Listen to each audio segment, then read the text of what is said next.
Greetings! Welcome to another episode of Porygondola.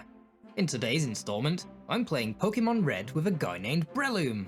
Although since its introduction in 2003, I've been calling it Breloom. Why Breloom, you ask? Well, here's the thing. I like mushrooms. Hang on a sec, that's not a Breloom. No sir indeed. This is Shroomish, as today I'm planning to do something a little bit special with my mushrooms. Are you with me, kids? Great! Then put away your Game Boys and get out your Nintendo 3DS. You what? That's right, because first we need to go Dexnav hunting in the Petalburg Woods. Here we find a Shroomish with the egg move Drain Punch. Now it's simply a case of catching it, and yoink. Poor Chidi is always late. I still can't believe somebody stole Bulbasaur. What? What on earth is going on? Anyway, before we go any further, I'd like to offer my heartfelt thanks to Internet Goblin for allowing me to use these fantastic sprites. You can find a link to Internet Goblin's DeviantArt page down in the doobly-doo. So, Drain Punch. I've given the Gen 3 Fun Guys a move from Gen 4, which they don't even learn naturally. So how am I going to justify that decision? Well, here's the thing. I like Drain Punch. Okay, there's more. I always like to bring across signature moves for these runs, but Breloom doesn't really have any. But Drain Punch, despite being a pain to obtain, is a perfect fit on Breloom. It follows on from several HP draining moves that it learns naturally, and makes use of its fighting typing and excellent attack stat. Yes, Breloom and Drain Punch go together like mushrooms and pizza. Let me know what pizza toppings, or mushroom underings, you like down in the comments.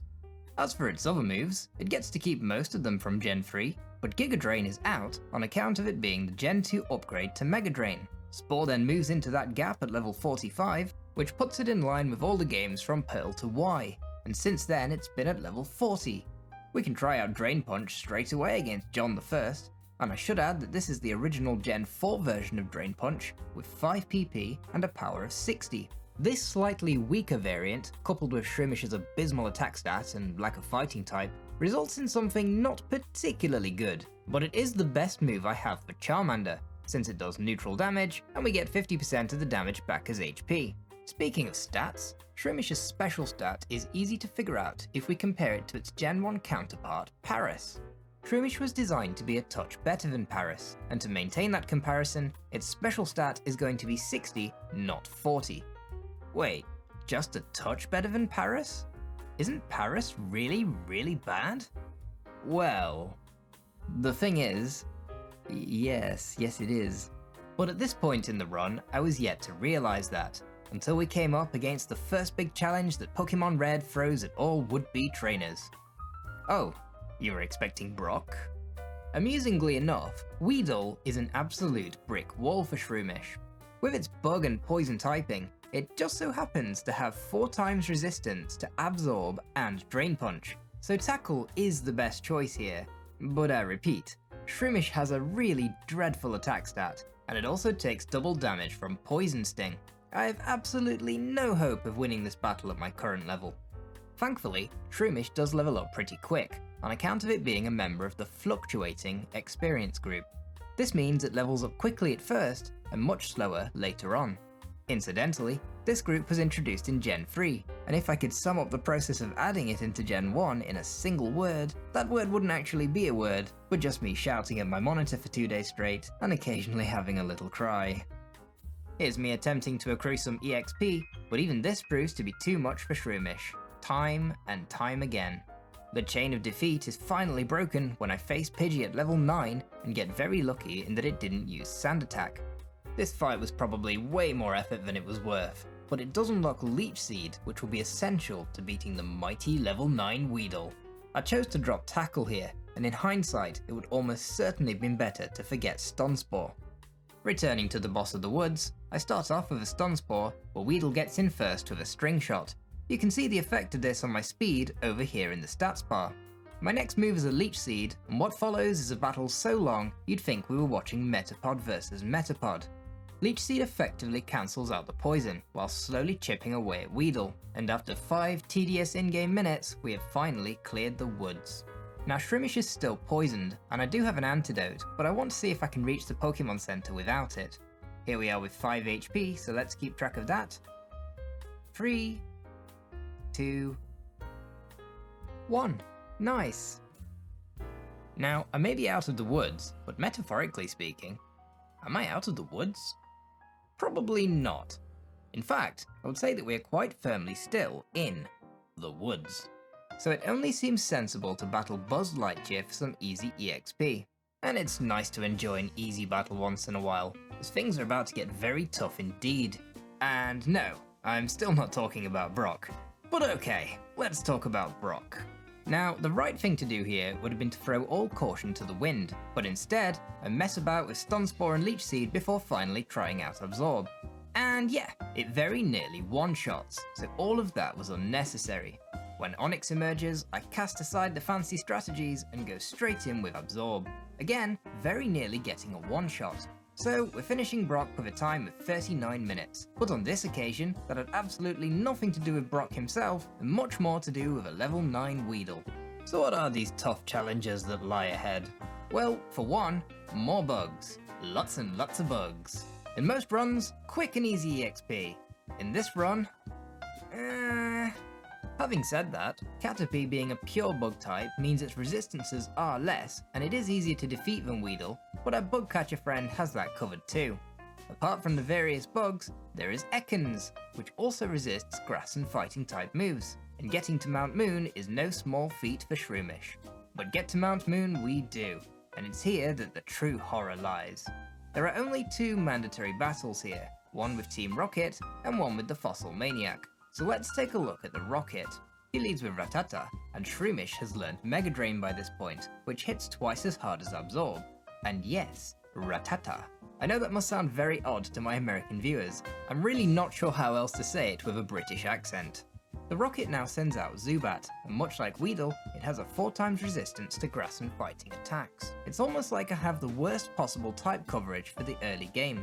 To top it off, Zubat has Leech Life, which is super effective on Shroomish, and Supersonic, which is a super pain. My damaging moves do virtually nothing, and I want to conserve PP for the Fossil Maniac, so I opt to spam Stun Spore while waiting for Leech Seed to do its thing. But since Zubat restores its own HP via Leech Life, this doesn't work, and Shroomish is defeated by Zubat. This is why I should have kept Tackle. So I take to grinding for EXP, defeating most of the trainers in Mount Moon, although many of these are problematic Pokemon too. I also take down a few of the remaining trainers on Route 3. After nearly an hour of grinding, with Shroomish at level 21, I take on the Rocket again, and manage to defeat his Zubat. This leaves me with 4 Mega Drains and 4 Drain Punches for the Fossil Maniac, who, by the way, has 2 Poison-type Pokemon on his team. It makes sense to head back to the Pokemon Center to heal up, but with nothing to lose, I give it a try anyway. I get Grimer paralyzed and seeded before moving on to Mega Drain, which actually isn't too bad. But the problem is PP management. There is no way I'll be able to clear his team with only 8 PP on my damaging moves. On the plus side, Grimer doesn't have any poison type moves, so I'm able to let Leech Seed run its course, and this does the trick nicely. Voltorb is up next, and this is quickly dispatched in 2 attacks. At this point, Shroomish levels up, and we get to learn Headbutt. This is excellent timing, and the damage on his coughing is brilliant. With the Fossil Maniac defeated, we can finally exit Mount Moon and proceed to Cerulean City. And I think it's time I talked about why I'm going for all of this with Shroomish rather than just starting out with Breloom. The thing about Breloom is that it's an excellent Pokemon for strategic movesets, but you have to work for it. Like all mushroom-related Pokemon, Breloom can use Spore, but unlike the other mushrooms, it can't actually learn Spore. In order to get Spore on a Breloom, we have to keep it a Shroomish until it learns Spore naturally before evolving it. In this case, we're going to have to wait until it reaches level 45. But why all this fuss about one move anyway? Well, Spore puts the opponent to sleep, and does so with 100% accuracy. This makes it the best sleep-inducing move in the game, much better than the likes of Hypnosis and Sleep Powder. The one caveat is that it doesn't work on grass-type Pokemon, but on the whole, in a game where Pokemon can't attack on the turn they wake up, this move is very, very good. So Spore is one part of what I'm doing here, but there is a little bit more to the story as well. Back in 2016, I was playing a lot of Omega Ruby. One day I decided to build myself a team for online competitions. It looked something like this. Alas, due to reasons, I no longer have that team, but I wanted to pay homage to my ace Breloom. My Breloom had the moves Giga Drain, Drain Punch, Spore, and one other really fun move that I'll get to a little bit later. Needless to say, it was a strategic monster, and my main goal today is to build a similar Breloom and pit it against the Pokemon League.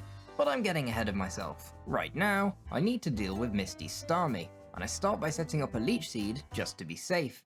Then of course it's Mega Drain, which looks like about 3 hits to KO, so as you'd expect of a grass type, the first 2 gyms have gone down pretty easily.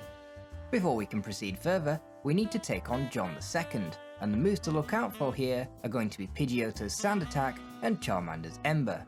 Against Pidgeotto, I take no less than 3 Sand Attacks, and this severely troubles the rest of the battle. Abra eventually goes down to a Headbutt, but while Shroomish flails around attacking the air, Rattata strikes with Hyper Fang, and we lose the battle.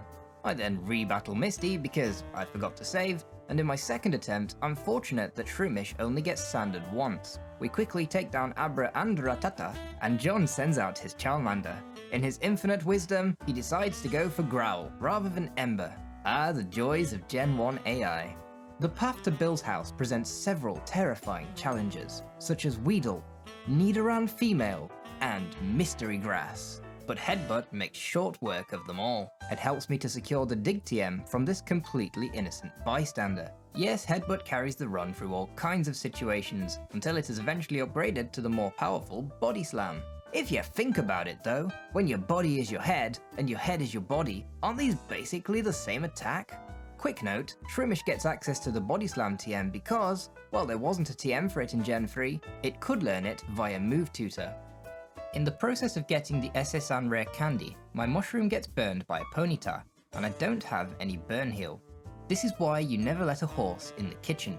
But I don't want to go back and heal up, so let's play a game of how many times can I lose to John? The answer is 4! Then I heal up and try this again, and here are the highlights.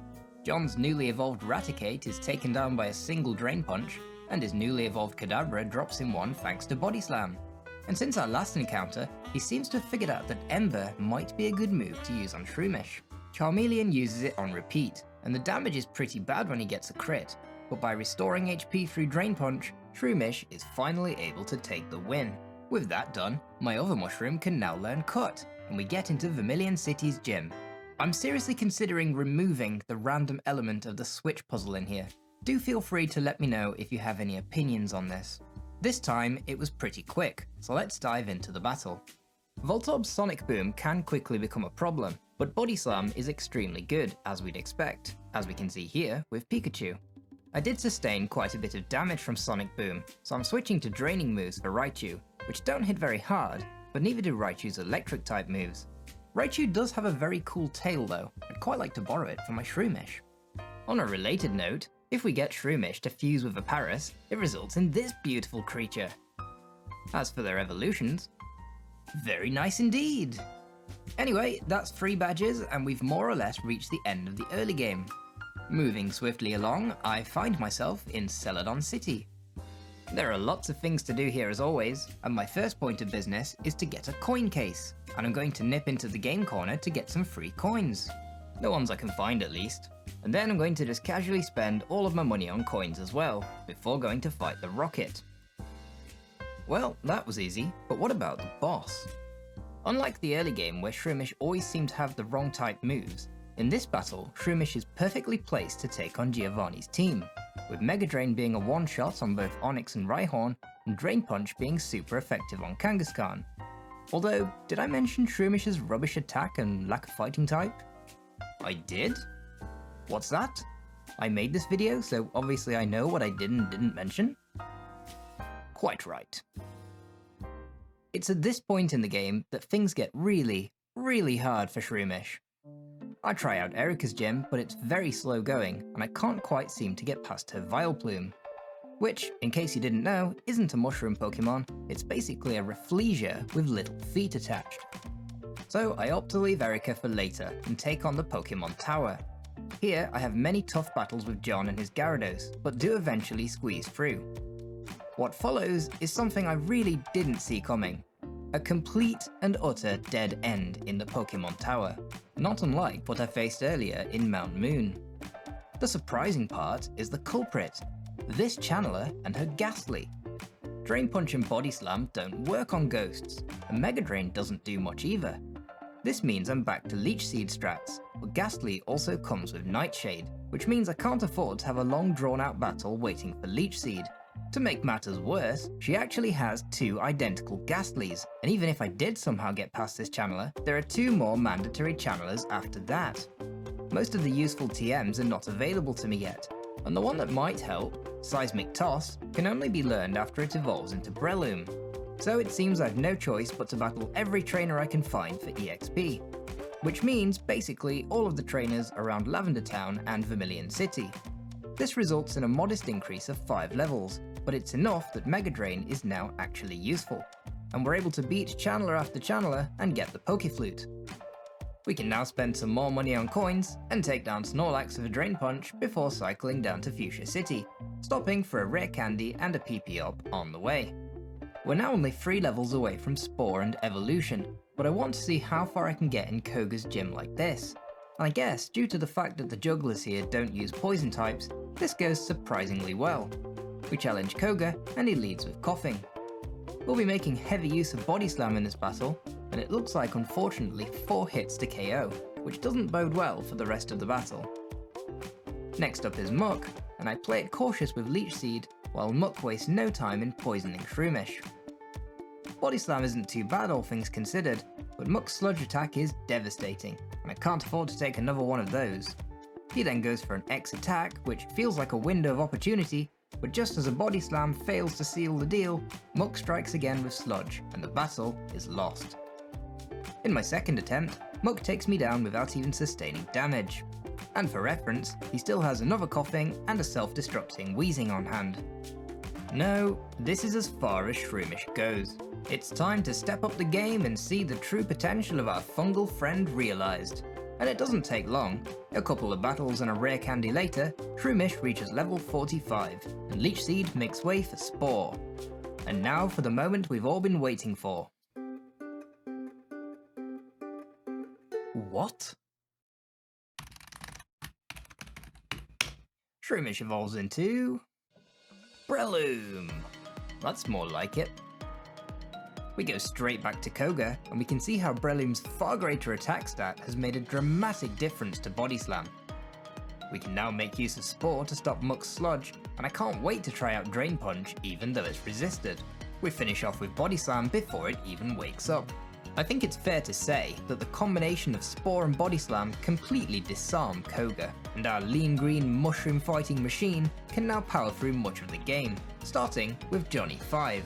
And I only touched on this before, but Shroomish lost to Spooky John many times, and it took quite a lot of luck to get through. The difference here is night and day.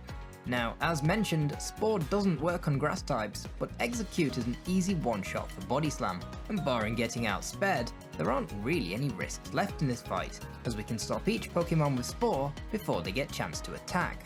Alakazam is a one-shot, which isn't terribly surprising, and Charizard gets pulverized while taking a nap. Giovanni is also here, and he has some poison types, but Breloom just doesn't really care. It is nice to see that Drain Punch is now a one-shot on Kangaskhan. The one downside of Breloom is that its fighting type means it's now weak to Psychic, but against Sabrina, the only damage it took was when Alakazam outsped with a Psy Wave. That could have been dangerous if it was Psybeam instead. We may have to look out for Alakazams going forwards. Erika? Well, we now have a 20 level advantage, so as you'd expect, it's 3 one-shots with Body Slam. She gives me the Mega Drain TM, which may or may not be useful later. Soon we get the Solar Beam TM, which is another handy one to have. Then it's Blaine, and this probably ought to be the hardest gym battle for a grass type, but we outspeed everything with Spore, meaning we finish the battle with full HP. And with that, there is only one badge left to get. I go into the final gym battle feeling very confident, and bring down Rhyhorn without even bothering to use Spore. I go to do the same on Dugtrio, but to my surprise, Mega Drain isn't enough. Dugtrio goes for a Sand Attack, and while I do quickly finish it off, this leads to big problems for the rest of the battle. Spore is now only 66% accurate, and it misses Nidoqueen repeatedly. There's definitely some bad luck at play here as well, as a combination of Spore missing and Nidoqueen waking up quickly means Breloom keeps taking damage and even gets poisoned. By the time it finally stays asleep, Breloom is in bad shape, and I'm still having trouble getting moves to land. I do eventually beat Nidoqueen, but I'm now all out of HP draining moves, so I need to finish this quickly. Nidoking thankfully goes to sleep, and Body Slam is great as always, but Giovanni's Rhydon presents something of a challenge. All I really need is one Mega Drain, but the only damaging move I have left is Body Slam, which is very bad news for Breloom.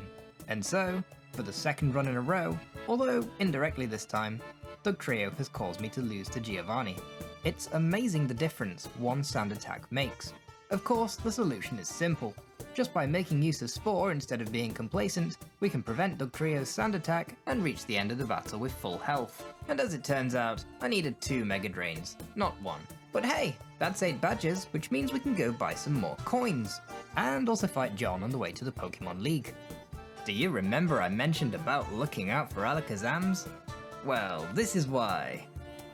Now, I could probably use a bunch of rare candies to try and outspeed it, but instead, I think it's time to teach Breloom that mystery 4th move. And if you suspected that's why I've been spending all my hard-earned winnings on coins, your suspicions were on point. But I still don't have enough coins, so I scoured the Kanto region for the many nuggets, hidden and otherwise, even stealing one from a young girl's bedroom, and strapped together just enough cash for 7,700 coins. I can now make purchase of TM50. Substitute. And I'm so grateful this move existed in Gen 1. It would have been an awful lot of effort to add it myself, and my Breloom's tactical moveset would not be complete without it. This does of course mean that Breloom will have to forget its strongest attacking move, Body Slam, but it served me well and the run was ultimately always leading to this. So this is how it's going to work. We put Pidgeot to sleep and use the second turn to set up a substitute. We can now go about annihilating each monster as usual until Alakazam shows up. And because we have a substitute, we can... Reflect? That was an option for you? Well, regardless, I'm taking Alakazam down, but now I have a new problem. Well, actually, an old problem come back. PP. Somehow, I don't think a single Mega Drain is going to be enough to beat a Charizard. There is, however, one more thing we can do with Spore. We can use it to just not take damage, for a really, really long time, until eventually Breloom uses Struggle. And we get very, very close to victory with this, but clearly it's less than ideal. Part of this is that Drain Punch has half the PP it has in modern games, but more importantly, I've only actually used 1 PP up so far, and there are 5 available in total before the postgame, with 1 left for me to collect in the power plant. So I might as well defeat this bird. Oh, what? That's more like it. Right, with 14 Mega Drains and 8 Drain Punches, it's time to embarrass John and move on to the Elite Four. And yet, somehow, I still end up very nearly losing and just pulling through with Struggle. But a win is a win and all that, so let's go battle the Ice Lady. And I'm not choosing any rare candies yet, as I want to see how it goes like this. And this fight is very much a return to form for Breloom. As before, Spore and Substitute create the ultimate shield, and then, as long as PP doesn't run out, Breloom is untouchable. It doesn't occur to me that Ice types are weak to fighting, so I tend to make heavy use of Mega Drain.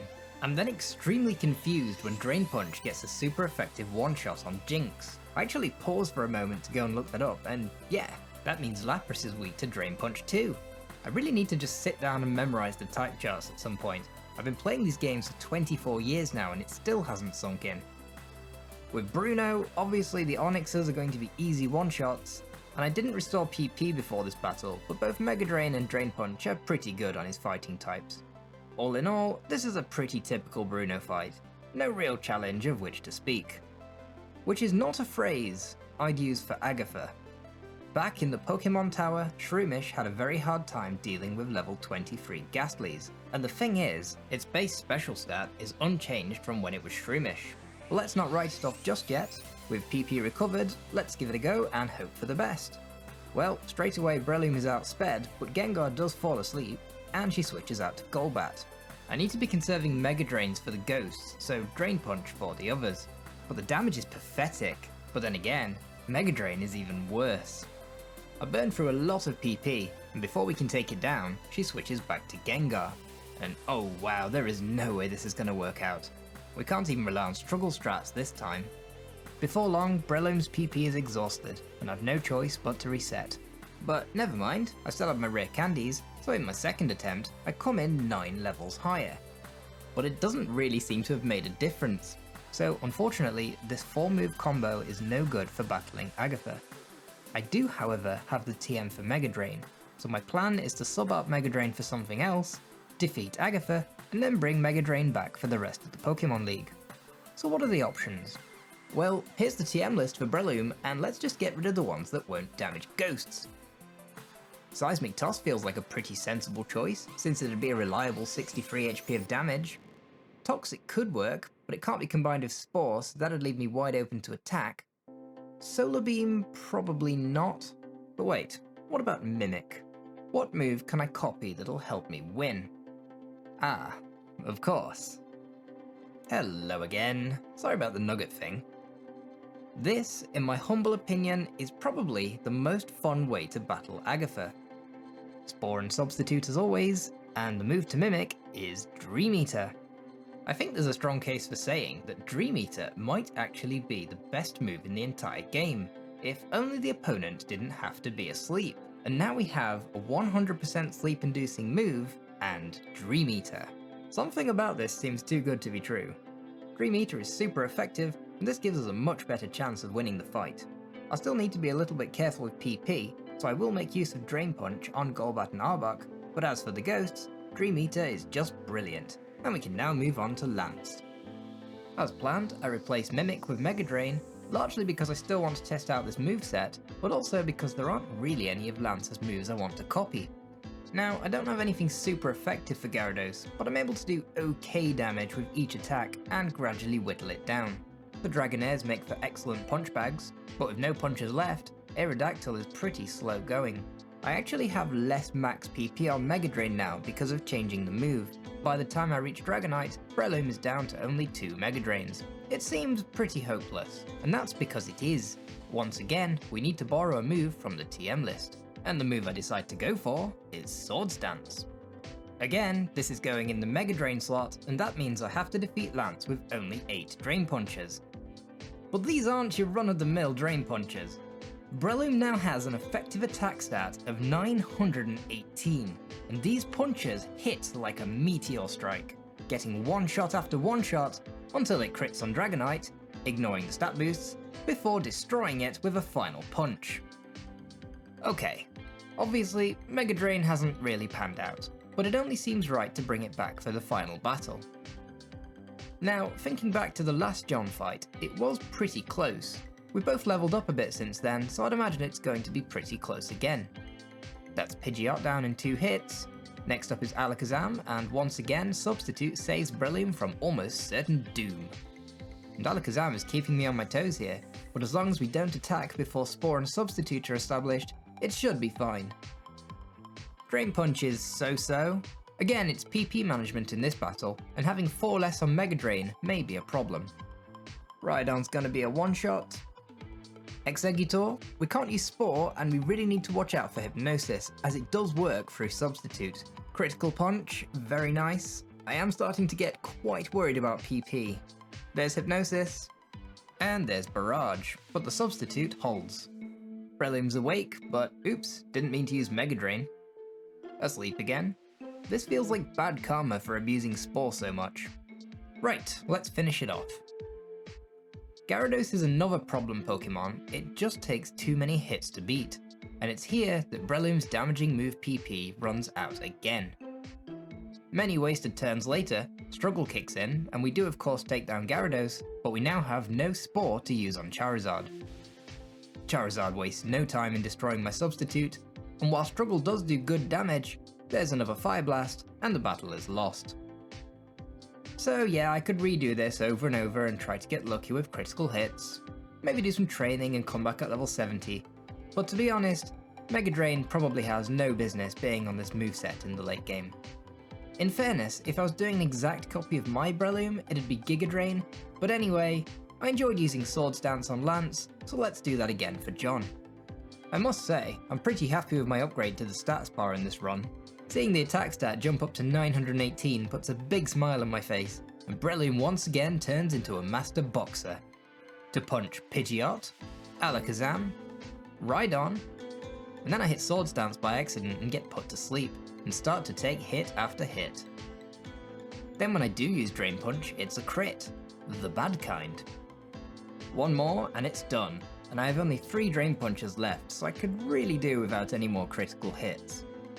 I'll use Gyarados to set up my substitute again, and Drain Punch just falls short.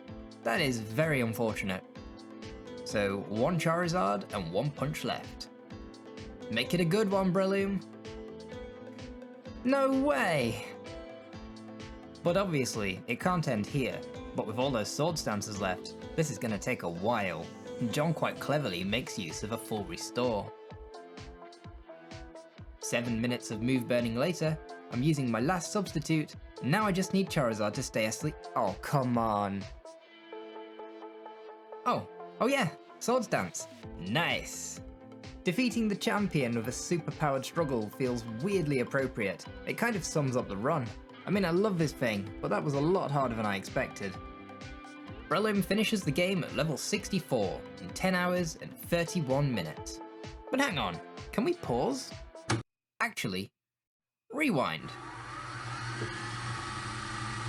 Okay, so I've tweaked the ROM to replace Mega Drain with Giga Drain, and it's the best version of Giga Drain from Gen 5 onwards. And I've also souped up Drain Punch to the modern variant as well. So in terms of moveset, this is now a carbon copy of my Breloom. Ice Lady and Bruno are no problem at all, but let's see. Can we beat Agatha now? Well, Giga Drain is almost twice as good as Mega Drain, so as you'd expect, it's quite a bit better. And with 14 PP, I reckon that's 5 for each Gengar and 4 for Haunter. But as we can see here, the first Gengar takes 6. Haunter then goes on to take 5, so once again, we don't have enough to finish the fight. Even with the best possible version of this moveset, it's still not enough. Maybe if it was 5 levels higher, but anyway, I think that's enough for today. But perhaps, just maybe, we should address the mushroom-shaped elephant in the video. Did I really draw a whole She-Notic sprite just for a cheesy 5-second evolution skit? Actually yes, I really did. But then, I saw its moveset. Spore? And Dream Eater? An interesting signature move? Perhaps there's some mileage left in this sprite yet. I don't know. What do you think? If this video gets 756 likes, I'll do She-Notic. Also, subscribe if you want to. And as always, I'd like to wish you a wonderful day, and I look forward to welcoming you back to another video soon. For now, bye!